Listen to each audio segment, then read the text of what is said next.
Alright guys, this is video part 2 of changing the brakes on a 2017 Santa Fe Sport Turbo.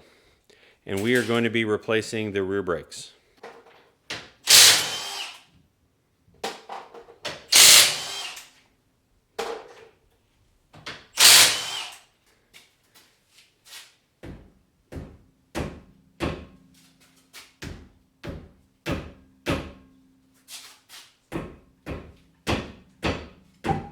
The important thing with that is that you don't hit the rim. You only hit the tire. Alright, so we're going to be replacing the rotor and the brake pads. But first we have to take this part off first. Then this part will come off next, and then we'll be able to take the rotor off. But before we do any of that, we're going to take the liquid wrench and we're going to put liquid wrench in the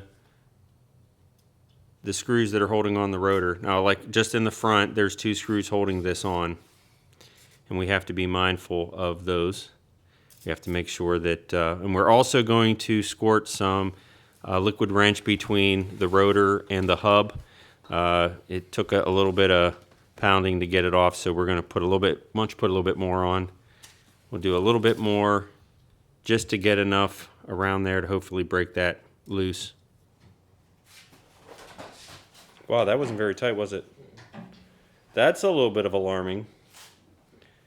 Those are not very tight. We'll make sure that they're tighter when we go to put it back on. We're going to take the caliper off. And we are also going to suspend it with a bungee so we keep the tension off of the brake lines.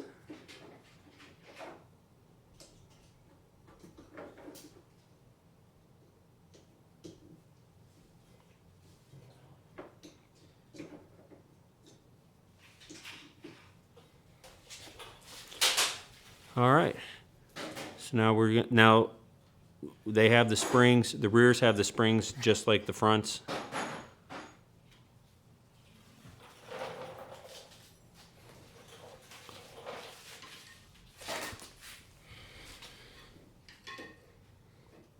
Take a screwdriver and pry them out. Everything gets new, so we don't have to worry about marring anything.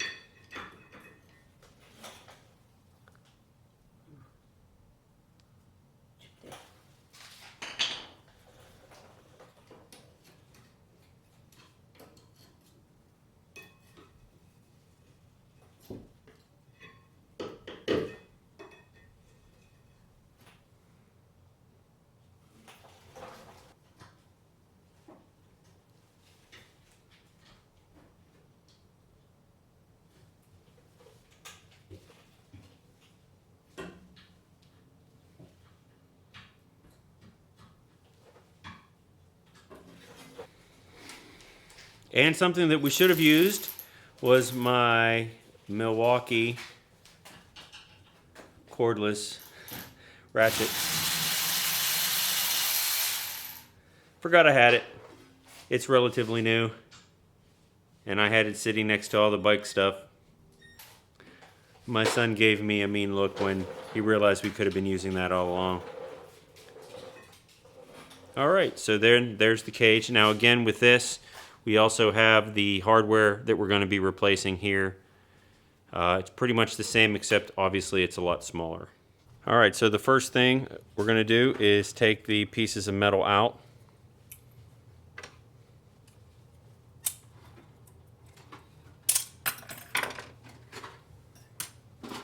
And that's the old piece. Not in too bad a shape. If the brake pads that we bought didn't have these new, we probably would have used them and it would have been fine. But the new pads that we bought came with new inserts, and we're going to definitely use them.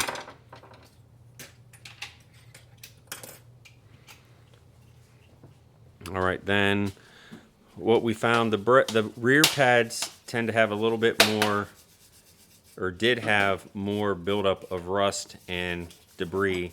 So we are cleaning out the raceways so that the new parts can slide into them a lot easier. So then we're going to check to make sure that the slides work fine, and they do. They work fine. All right, that's the important thing. Okay, so now we're going to put the pieces of hardware in, and we found that putting the top in first, because there's a little lip. If you put the top in first, it will slide in a lot easier. And then you push down.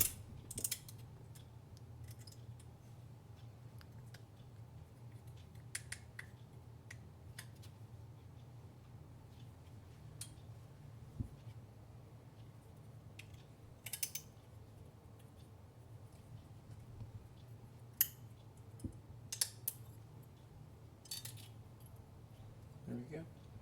All right, so then now that's seated well, and then we do the other side.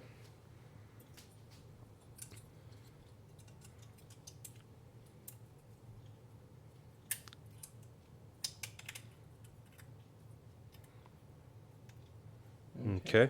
All right, so now we're going to use the lubrication that we got with the kit. What we're going to be doing is we're going to be lubing, again, these raceways here where the pads slide in. So as the pads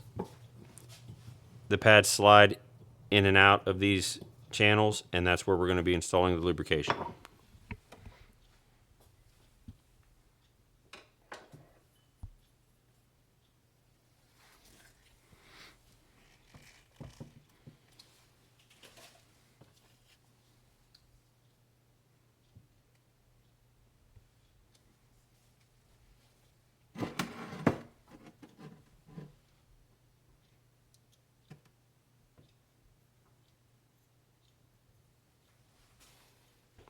So this is now ready for installation. We got the new hardware installed, we got it lubricated, and these are the new pads. Now, on the front, there were springs that hold these pads apart, and those springs were included in the new kit. Well, the rear pads did not include those springs. I don't know if they forgot them, but we did not get a new set of springs. So we are just going to reuse the existing ones that were on the car. So again, we're going to use the impact screwdriver to remove the Phillips head screws from the rotor. And we've allowed the liquid wrench to do its job. This is so much easier using the liquid wrench and the impact screwdriver so we don't strip out the heads. That takes a 2-minute job, probably into an hour job, having to tap those screws and drill them out. All right, so the fun part, we have to hammer these things out.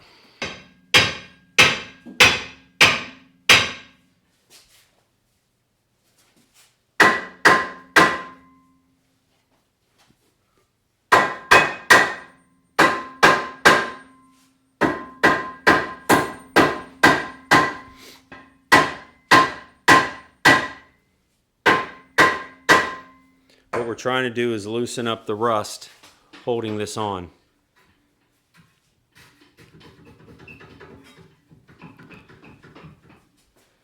It wants to come. There we go.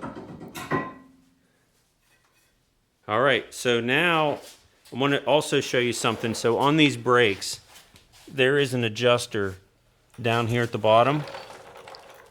If you can see it. There's an adjuster right here. Now that adjuster allows us to adjust the emergency brakes. So with that in mind, on the old rotor, there is a access point so you can adjust those without having to take the rotor off. Well, there's a grommet that covers that hole, and we are going to take that grommet out and install it in the new rotor. We are using the Duralast Gold rotors.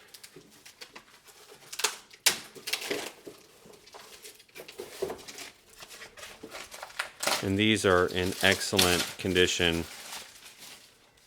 As you can see, they're nice and smooth and clean. Turn it around. And they have the coating on the inside to prevent rust. So the wear surfaces basically are inside here for the emergency brake, and then the wear surfaces out here for the pads. But all this is painted, and it will stay nice a lot longer than the other ones that aren't. All right, so we're ready to install the rotor, and we just have to make sure that the 2 screw holes line up before you put the rotor on.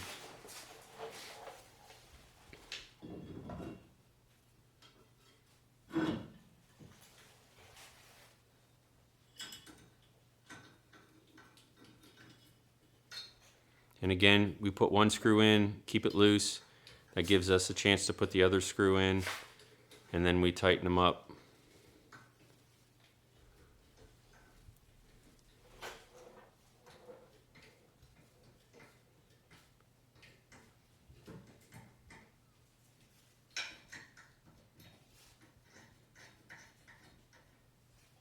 All right, we're ready to install the first bracket, and before we do that, we want to make sure we get some anti-seize on the bolts.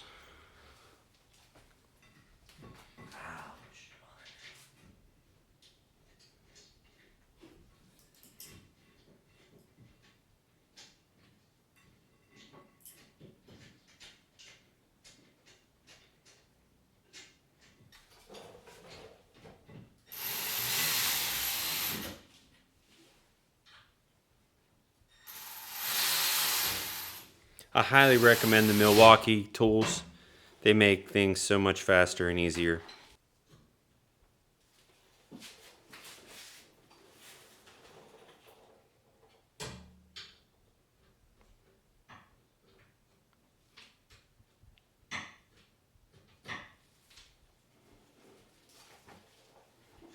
Right, so the first pad, the pad without the extra piece of metal sticking out, goes out on the outside, and then you see this piece here, that goes on the inside.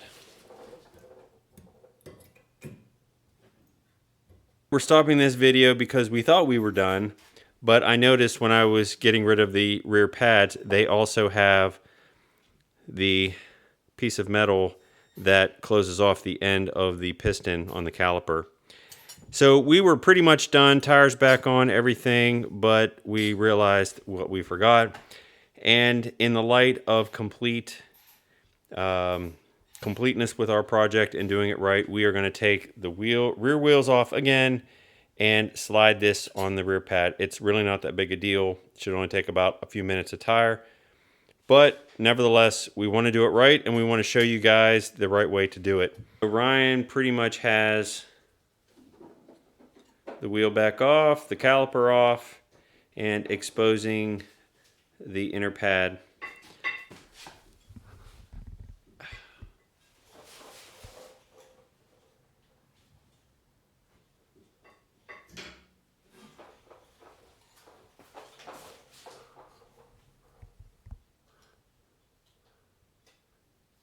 And that is it.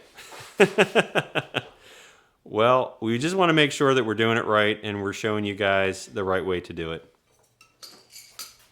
All right, so we got the pads installed, but before we put the springs on, we got to back the caliper piston back in.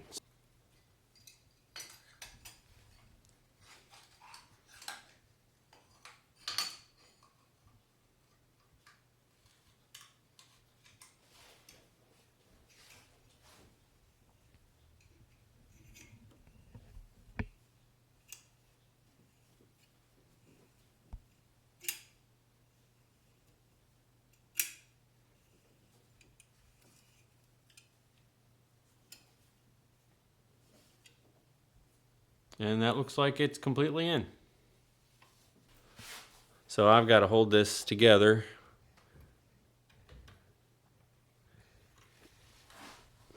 And again, as you see, those springs will hold the pads together.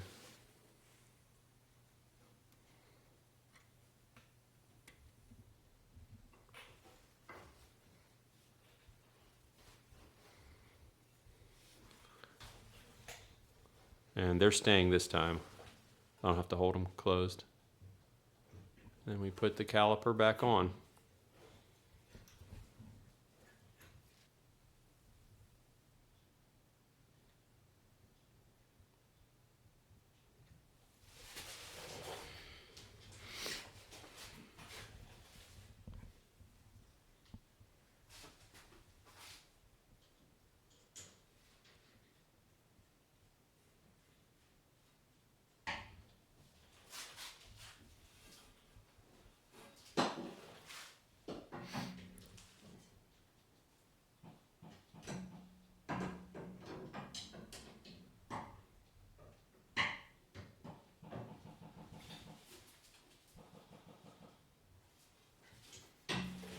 There we go.